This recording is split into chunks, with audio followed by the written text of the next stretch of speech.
खुदावंद मसीह यस्सू में मेरे अजीजों, मैं खुदावंद के नाम में आपको सलाम अर्ज करता हूं और आपको इस इबादत में वेलकम कहता हूं। परमेश्वर का धन्यवाद करते हैं इस मुबारक वक्त के लिए।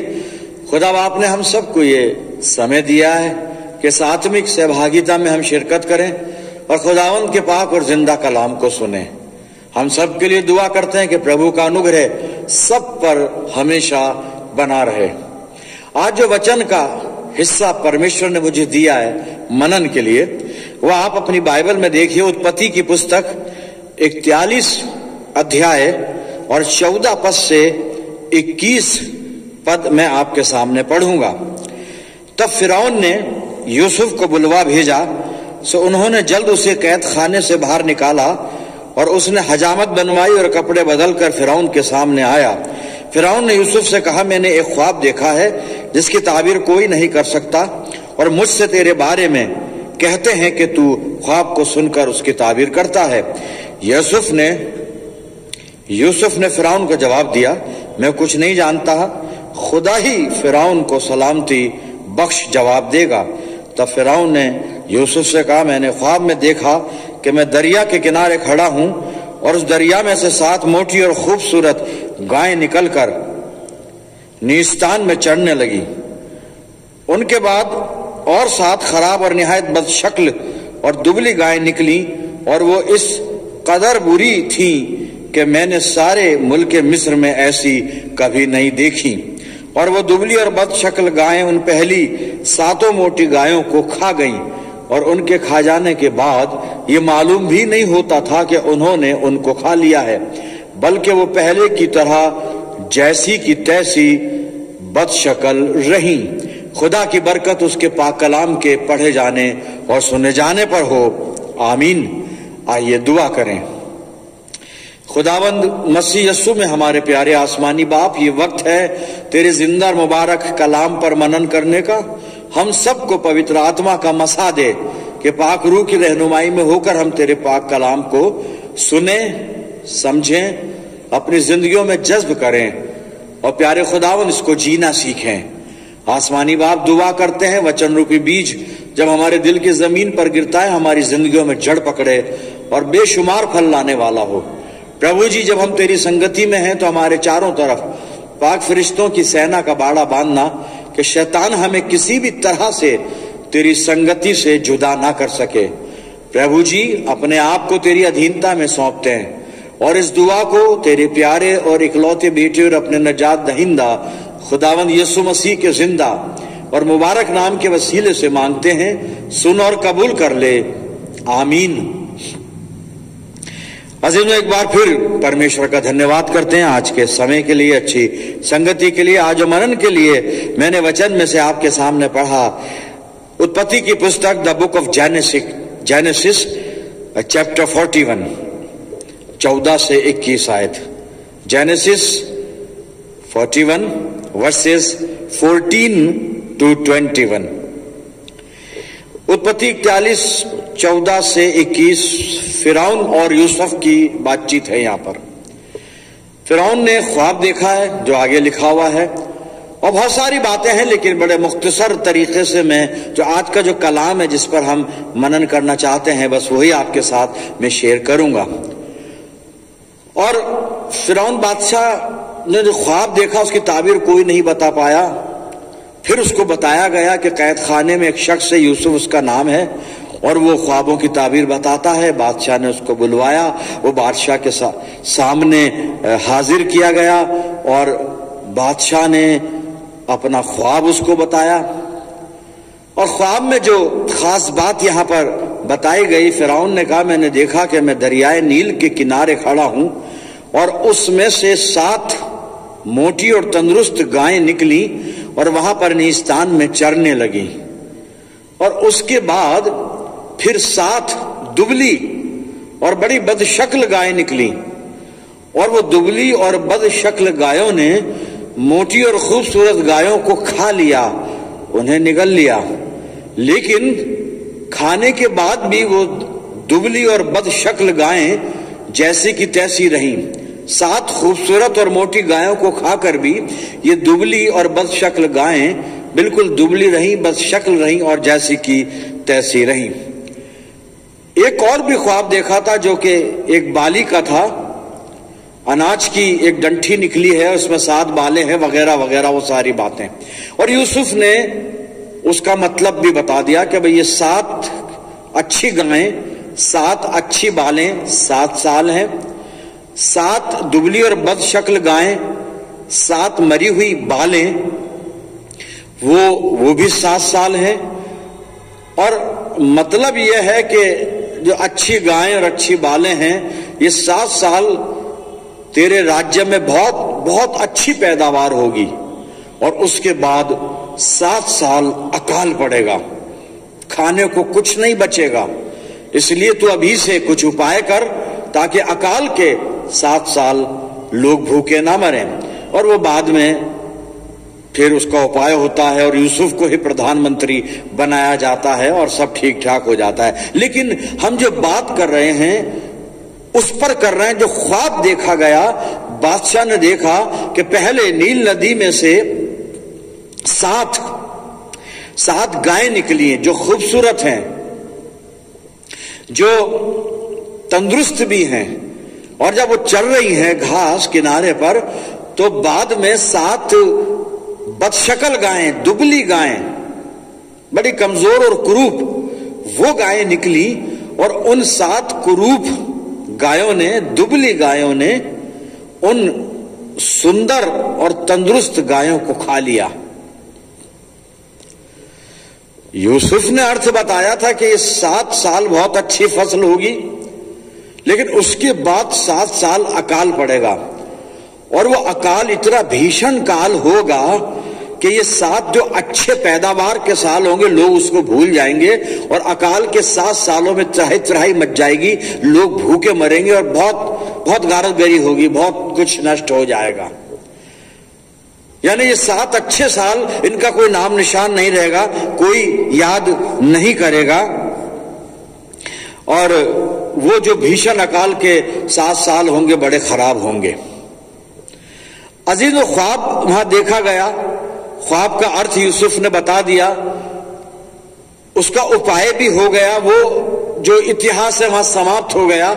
हम उसकी बात अब नहीं करेंगे। अब हम आते हैं 7 खूबसूरत और तंदुरुस्त गाय, 7 दुबली और बदशक्ल गाय। वो 7 अच्छी गायें, खूबसूरत गायें, तंदुरुस्त गायें, वो फिरौन से वाबस्ता थी। उसके बाद 7 दुबली और मरी हुई, 7 दुबली और मरियल, मरी हुई नहीं मरियल, और दुबली पतली बिल्कुल कुरूप गायें, वो भी फिरौन से वाबस्ता थी। ऐसे ही 2 चीज हमारी जिंदगी से वाबस्ता है। हमारा रूहानी जीवन, आत्मिक जीवन जो अच्छा है, खूबसूरत है, वो हमसे वाबस्ता है, जिसमें हम ताकत पाते हैं खुदा से, जिसमें हम रूहानी शक्ति परमेश्वर से हासिल करते हैं और हम आत्मा में बलवंत बने रहते हैं, खूबसूरत बने रहते हैं, तंदुरुस्त बने रहते हैं आत्मिक जीवन में। और अजीजों, अगर किसी तरह से मेरी जिंदगी में कहीं से गुनाह आ जाए, कहीं से मेरे रूहानी जीवन में कमजोरी आ जाए, कहीं से मेरे आत्मिक जीवन में पतन आ जाए, तो मेरा ये आत्मिक जीवन जो पतित हुआ वो मेरे रूहानी जीवन को खराब कर देगा, निगल लेगा, खा जाएगा, मिटा देगा। मेरा पहले वाला आत्मिक जीवन जो मेरे पाप की वजह से खराब हो चुका है, वो फिर परमेश्वर के सामने उसको कबूल नहीं किया जाएगा। चाहे मेरा वो आत्मिक जीवन कितना भी सुंदर था, कितना भी तंदुरुस्त था, लेकिन चूंकि अब मेरी जिंदगी में गुनाह आ गया, पाप आ गया, और ये पाप वो बदशक्ल और बिल्कुल दुबली गायों के जैसा है, मरियल गायों के जैसा है, और ये गुनाह जो मेरी जिंदगी में आया है, ये मेरी अच्छी जिंदगी को, जो मेरी अच्छी रूहानी जिंदगी है, उसको बिल्कुल डिस्ट्रॉय कर, बर्बाद कर देगा मेरे अजीजों।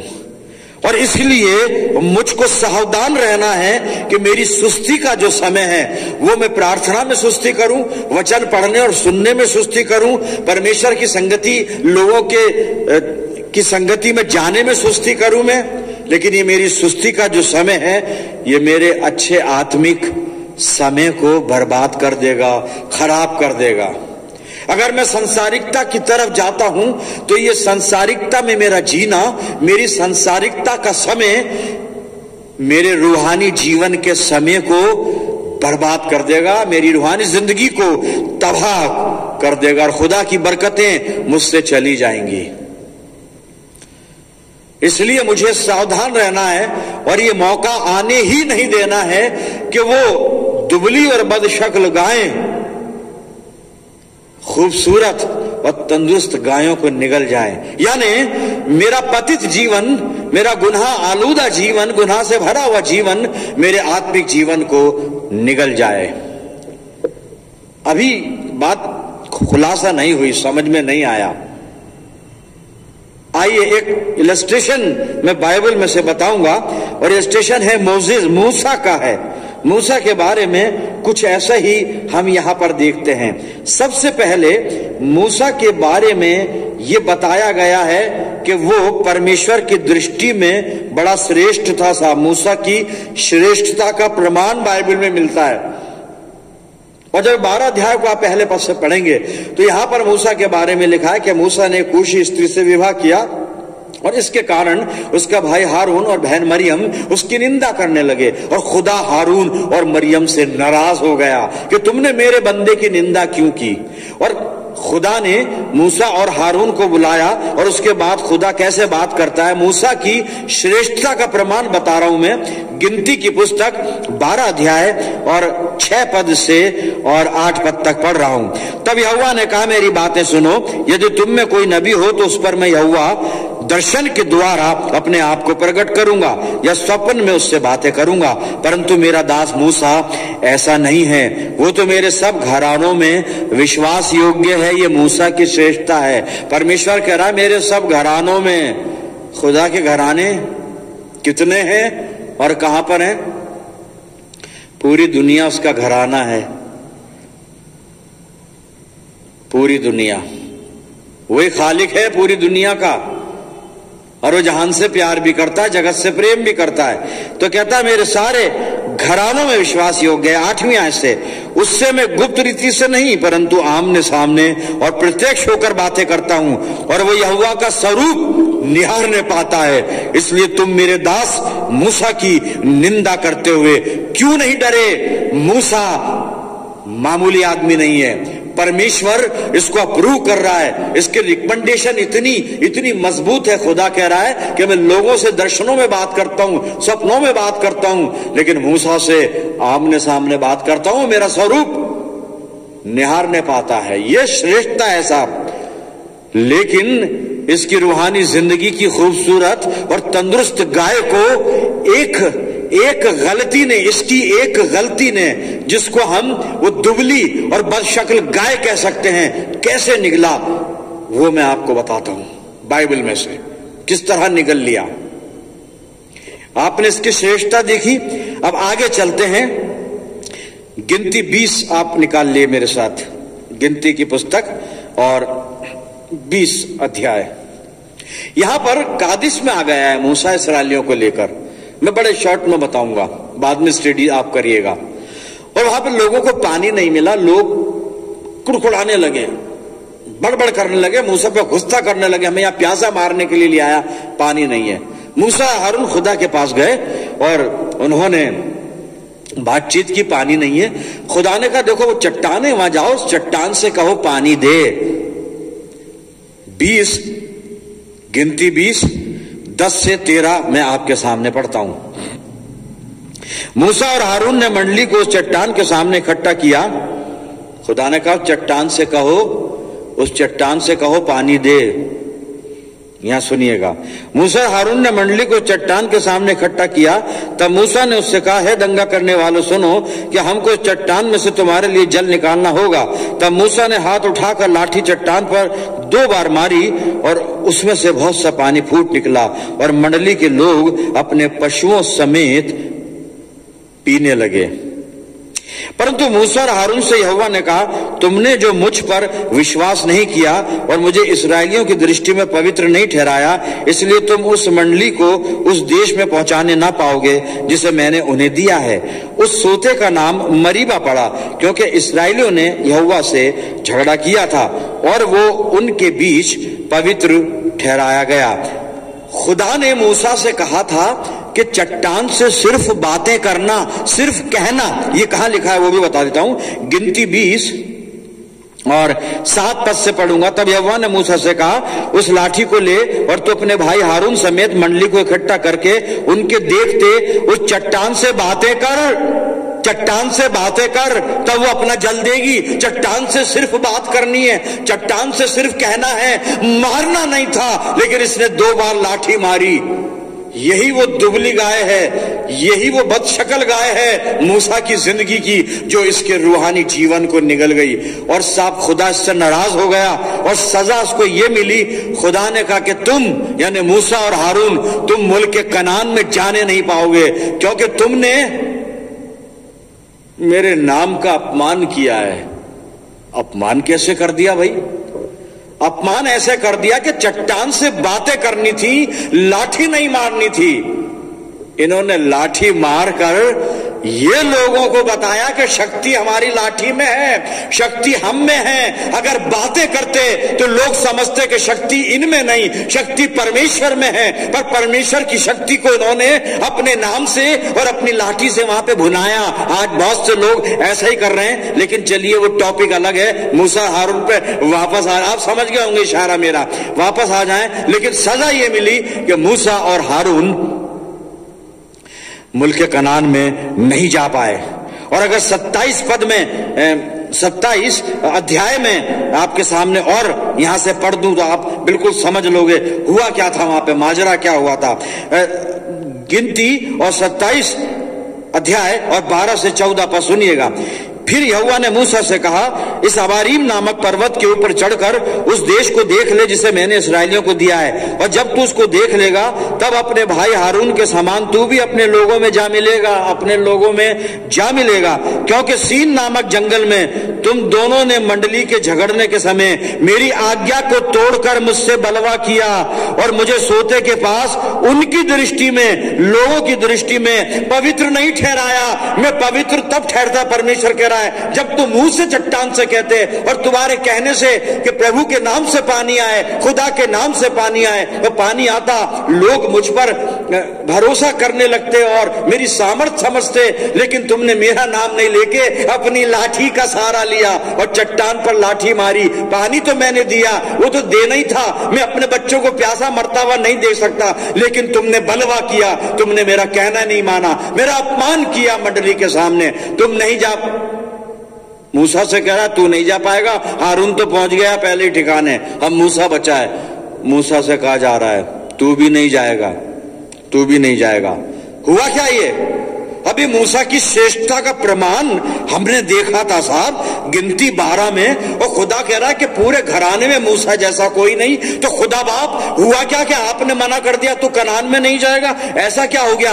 हो ये गया कि मूसा का जो रूहानी जिंदगी, रूहानी जीवन, उसकी जो रूहानी जिंदगी थी, वो जो खूबसूरत और तंदुरुस्त गाय थी उसके आत्मिक जीवन की, उसको उसके उस गलत ख्याल रूपी दुबली और बदशक्ल गाय ने उस गुनाह ने, गुनाही तो कहेंगे ना, कहना नहीं माना, आज्ञा तोड़ दी परमेश्वर की। हम भी ऐसा ही करते हैं और हमारे जीवन में भी यही बदशक्ल गायें आ जाती हैं, ऐसी दुबली गायें आ जाती हैं। खुदा का कहना नहीं मानना, दुआ में समय नहीं बिताना, संगति, पवित्र संगति में नहीं जाना, परमेश्वर से दूर रहना, वचन सुनकर भी पालन नहीं करना, यही हमारे जीवन में आई हुई वो दुबली और बदशक्ल गायें हैं जो हमारे आत्मिक जीवन की सुंदर और स्वस्थ तंदुरुस्त गायों को खा लेती है। मूसा कनान में नहीं जाने पाया। नोट कर लें, व्यवस्था विवरण 3 अध्याय 23 पद से 26 पद पढ़िएगा। वहां पे लिखा है मूसा ने परमेश्वर से विनती की, मुझे वहां जाने दे, कनान देखना चाहता हूं, दूध और शहद कैसे बहते हैं देखना। मुहावरा है ये, बहता नहीं है दूध और शहद, मुहावरा। पर देखना चाहता हूं। और खुदा कहता है नहीं, तूने मेरी आज्ञा वहां तोड़ी थी। अब वो तेरा आत्मिक जीवन, तेरी श्रेष्ठता तेरे गुनाह ने निगल ली है, क्योंकि तेरी जिंदगी में वो दुबली और बदशक्ल गायें आ गई। मैंने तो तेरे जीवन में खूबसूरत और तंदुरुस्त गाय डाली थी, लेकिन तूने उन गायों को जो बदशक्ल थी, दुबली थी, अपने जीवन में आमंत्रित कर लिया, यानी गुनाह को अपनी जिंदगी में बुला लिया। और तेरे जीवन के गुनाह ने तेरे आत्मिक जीवन को खत्म कर दिया। हमारी जिंदगी में भी यही होता है। और मूसा साहब नहीं जा पाया। और अभी जो बता रहा था व्यवस्था वरण 3:23 से 26 में, जब खुदा से कहता है मुझे जाने दो, मुझे जाने दो, खुदा कहता है खबरदार, इस विषय पर कभी मुझसे बात मत करना। और बातें कर ले, ये टॉपिक कभी मत छेड़ना। आप घर जाके पढ़िएगा, बाद में आपको पता चलेगा। मेरे अजीजों, सावधान रहिएगा कि आपके आत्मिक जीवन को आपका छोटा सा गुनाह, जो दिखने में तो बड़ा दुबला और ऐसा छोटा सा होगा, बदशक्ल होगा जैसे वो गाय थी, लेकिन आपके खूबसूरत आत्मिक जीवन को निगल लेगा, वो परमेश्वर से दूर कर देगा। खुदा की बरकतें आपकी जिंदगी से चली जाएंगी, प्रियजनों, चली जाएंगी। हम सावधान हो जाएं, सावधान हो जाएं। हम मूसा जैसा इतना श्रेष्ठ व्यक्ति, वो परमेश्वर के न्याय से नहीं बचा, क्योंकि उसके जीवन में यही हो गया। जो खूबसूरत और तंदुरुस्त गाय थी, उनका मूसा ने ध्यान नहीं रखा, और उसकी जिंदगी में बदशक्ल और दुबली गायें आ गई, और उसकी खूबसूरत तंदुरुस्त गायों को खा गई, निगल गई। रह गया बेचारा, कनान में नहीं पहुंचा। मैं और आप कहां पर हैं? अपने जीवन को टटोलना शुरू करें। हमारे आत्मिक जीवन का क्या हाल है मेरे अजीजों? ये आपकी थोड़ी सी देर की संसारिकता आपकी रूहानी जिंदगी को बर्बाद कर सकती है। आप प्रार्थना में सुस्ती कर रहे हैं, आपकी सुस्ती का यही समय आपके आत्मिक जीवन के समय को नष्ट कर सकता है। सावधान हो जाइए, सावधान हो जाइए। आत्मा में बिल्कुल बलवंत बने रहिए। मौका मत दीजिए उन दुबली और बदशक्ल गायों को कि वह आपके आत्मिक जीवन की अच्छी, सुंदर, मजबूत, स्वस्थ गायों को निगल लें। प्रकाशित वाक्य में चलते हैं, और खुदावंद मसीह यीशु पिरगमुन की कलीसिया से वहां पे बात कर रहा है। और क्या बात हो रही है सुनिए। पिरगमुन की कलीसिया, प्रकाशित वाक्य 2 अध्याय 12 से 16 पढ़ रहा हूं मैं। पिरगमुन की कलीसिया के दूत को ये लिख, जिसके पास दोधारी और तेज तलवार है, वो ये कहता है कि मैं ये जानता हूं कि तू वहां रहता है जहां शैतान का सिंहासन है। तू मेरे नाम पर स्थिर रहता है और मुझ पर विश्वास करने से उन दिनों में भी पीछे नहीं हटा जिनमें मेरा विश्वास योग्य साक्षी अंतिपास तुम्हारे बीच उस स्थान पर घात किया गया जहां शैतान रहता है। पर मुझे तेरे विरुद्ध कुछ बातें कहनी है, क्योंकि तेरे यहां कुछ ऐसे हैं जो बिलाम की शिक्षा को मानते हैं। तेरी कलीसिया में कुछ ऐसे हैं जिनके जीवन में वो दुबली और बदशक्ल गायें घूम रही हैं, और वो कलीसिया के अच्छे लोगों की तंदुरुस्त और खूबसूरत गायों को निगल सकती हैं। कलीसिया सावधान हो जाएं। अगर आपकी कलीसिया में ऐसे लोग हैं कि जो बिलाम की शिक्षा को मानते हैं, बिलाम की शिक्षा को, सावधान रहिएगा उनसे सावधान रहिएगा। और आगे पढ़ाऊं, जिसने बालाक को इसराइलियों के आगे ठोकर का कारण रखना सिखाया कि वो मूर्तियों पर चढ़ाई गई वस्तुएं खाएं और वे विचार करें, वैसे ही तेरे यहाँ कुछ ऐसे हैं जो निकुलइयों की शिक्षा को मानते हैं। अतः मन फिरा, नहीं तो मैं तेरे पास शीघ्र ही आकर अपने मुख की तलवार से उनके साथ लड़ूंगा। यीशु मसीह कहता है अपने मुंह की तलवार से उनके साथ लड़ूंगा। यीशु मसीह के मुंह की तलवार, वो पाक कलाम जो गूदे गूदे को छेदता है, ये वो पाक कर, यही है वो वचन की तलवार। साहब पौलुस लिखता है वचन की तलवार, ये है वो तलवार। ये गूदा भी काटता है, आत्मा भी काटता है, दिल भी छेद देता है, अगर लग जाए तो। अपने जीवन को टटोले। हमें मन फिराने की बात की जा रही है। वहां पर कुछ लोग हैं पिरगमुन की कलीसिया में बिलाम की शिक्षा को मानते हैं, यही हैं वो दुबली गायें। जो कलीसिया की खूबसूरत और तंदुरुस्त गायों को निगल सकती हैं, निगल लेती हैं, निगल रही हैं कई जगह। सावधान हो जाएं हम। करना क्या है, अंतिम बात करेंगे और फिर कंक्लूड करेंगे। करना क्या है हमें? इब्रानियों की पत्री 12 अध्याय 28 पद। करना क्या है? प्रॉब्लम समझ में आ गई, सारा सब कुछ समझ में आ गया। फिरौन ने जो ख्वाब देखा था, 7 खूबसूरत तंदुरुस्त गायें और बाद में दुबली और बदशक्ल गायें, वो हमारे जीवन में भी हैं साहब। फिरौन के साथ जो होना था हो चुका, वो बात खत्म हुई, इतिहास ही खत्म हो गया। अब तो हमारा इतिहास चल रहा है, हमारी जिंदगी से सब कुछ वाबस्ता है। हम कहां पर हैं रूहानी जिंदगी में? सावधान रहें। हमारे आत्मिक जीवन को हमारा पापमय जीवन कहीं बर्बाद ना कर दे। तो करना क्या है? अंतिम हवाला पढ़ेंगे, इब्रानियों 12:28 पद। यहां लिखा है, इस कारण हम इस राज्य को पाकर जो हिलने का नहीं, कृतज्ञ हो। सबसे पहले परमेश्वर का धन्यवाद करें, कृतज्ञ हो जाएं, आभारी हो जाएं, उसके ग्रेटफुल हो जाएं, और भक्ति और भय सहित परमेश्वर की ऐसी आराधना करें जिससे वो प्रसन्न होता है। कौन? खुदा प्रसन्न होता है। वो आराधना नहीं जिससे लोग प्रसन्न होते हैं, वो आराधना नहीं जिससे 5-6 हजार लोग जमा हो जाते हैं, वो आराधना नहीं जिससे हदिये में पैसा बहुत सारा, वो आराधना नहीं। वो आराधना जिससे खुदा खुश होता है, वो आराधना हमें करनी पड़ेगी। तब हम अपने आत्मिक जीवन को पाप से सुरक्षित रख सकते हैं। परमेश्वर से प्रार्थना करिए कि प्रभु मेरे आत्मिक जीवन की रक्षा करना, कि कोई भी मेरे जीवन में गुनाह रूपी दुबली और बदशक्ल गाय आकर मेरी रूहानी जिंदगी को ना निगल जाए, मेरी स्पिरिचुअल लाइफ को कहीं बर्बाद ना कर दे। हम अपने आप को परमेश्वर के चरणों पर रखें। आइए दुआ करें। प्रभु यीशु मसीह में अनुग्रहकारी पिता परमेश्वर, तो उससे दुआ करते हैं प्रभु कि हमारे आत्मिक जीवन की रखवाली करना और हिफाजत करना, कि कहीं ऐसा ना हो कि कोई भी गुनाह, कोई भी मेरे जीवन का सुस्ती का समय, कोई भी मेरी छोटी सी खता दुबली और बदशक्ल गाय बनकर मेरी रूहानी जिंदगी को ना खा जाए, बर्बाद ना कर दे। पिता परमेश्वर, अपने आप को तेरे चरणों पे रखता हूं। खुदा बाप, मैं दुआ करता हूं जितने लोग इस वक्त मेरी दुआ के साथ जुड़े हुए हैं, मेरी आवाज को सुन रहे हैं, इन सब अजीजों पर तेरी शफकत, रहमत और बरकत का साया हमेशा बना रहे।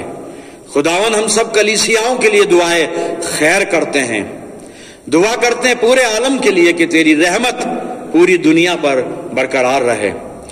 प्रभु जी, अपने आप को तेरे इख्तियार में देते हैं और ये दुआ तेरे प्यारे और इकलौते बेटे, अपने निजात देने वाले खुदावन यीशु मसीह के जिंदा और मुबारक नाम के वसीले से मांगते हैं। सुन और कबूल कर ले, आमीन।